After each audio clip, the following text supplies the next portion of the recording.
Hello, Massachusetts. Dale Brown here. I'm not just another truck driving Brown trying to get to Congress. I drive a Ford. I have for a long time. Built Ford tough, like me. No, I'm not chasing Scott's coattails. And no, I'm no relation. This is a tough world. Politics is a rough game. Can you handle it? Can I play it? That is something that you, the voters of the 5th District of Massachusetts, and I will have to decide in the next 7 months. I ask you to listen to my ideas and views and to help provide a little support in order for me to be able to convey these views. As you can see, I don't have a large campaign chest to have costly videos made. In the American tradition, or what used to be the American tradition, I believe in doing the best job possible with the funds available. I've made a promise not to spend money that I do not have. Now that's an original idea. The big problem in Congress today is the total hypocrisy, prurient self-interest, and arrogance.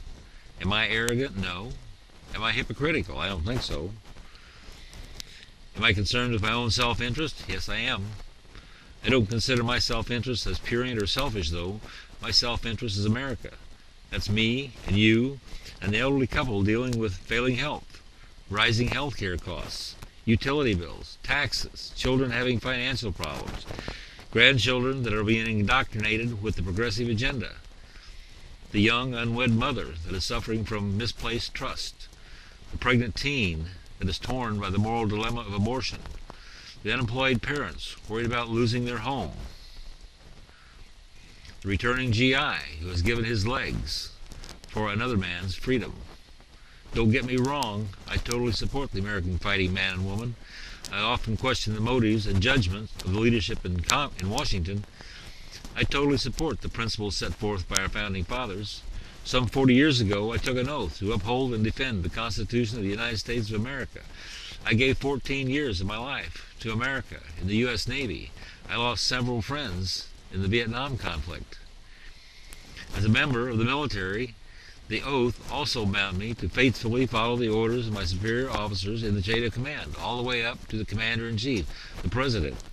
As a civilian, I am still consider myself bound to the Constitution. My chain of command has changed, though. I consider my direction coming directly from the Constitution. I consider the Constitution as the definition of America. Barack Obama has called the Constitution flawed. He says it contains negative values. It says what the states cannot do to you. It says what the federal government cannot do to you. That sounds pretty positive as far as I'm concerned. Is it that it stands in direct opposition to the progressive agenda? What does he have in mind for us? Congress ignores it like yesterday's newspaper. Is anyone that evades or circumvents the clear and quite unquestionable principles set forth in the Constitution un-American? That I leave for you to decide. The other core document upon which our country is based is the Declaration of Independence. All men are created equal. That doesn't mean they will remain equal. Progressives believe in wealth distribution to level the playing field. Does that mean that all candidates have the right to equal monetary support to level the campaign playing field? Would Nikki Songas give me half of her campaign contributions so that we have a level campaign playing field? I think not. She has $500,000 worth of constituent support, and I have $100,000. Does that make her more worthy of representing the people of the 5th District? Wait a minute. A lot of her support comes from out-of-state special interests. And she doesn't even live in the 5th District. Who is she representing? When a union PAC donates $10,000 and a group of citizens donate a total of $1,000, whose interest is she going to represent?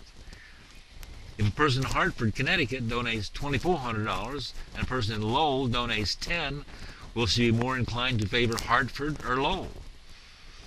Personally, I would prefer $1,000, $20 to $50 donations from 5th District supporters than $50, $2,000 donations from out of state.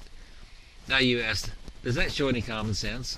You would prefer $20,000 to $50,000 in donations over $100,000? Are you crazy? That's no winning attitude.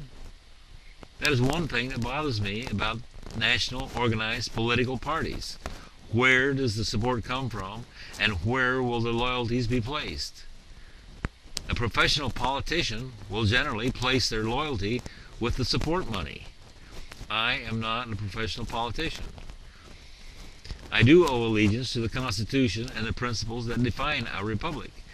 As an independent, I will have no political loyalties except to the people of the 5th Congressional District of Massachusetts, even if some of them do not agree with me or support me.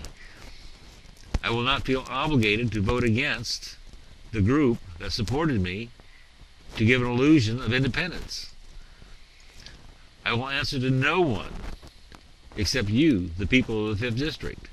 I am not power hungry and never have been. I choose to serve as I did 40 years ago. I voluntarily place myself on the altar of liberty, as I did faithfully for 14 years. I have been asked if I was afraid that I would split the conservative vote and allow Nikki to be reelected. No, I plan to take the conservative vote, and then some. It's you, the voters, that will decide the split. It's up to you, and I make this charge to you. Choose wisely, my friends. Choose wisely.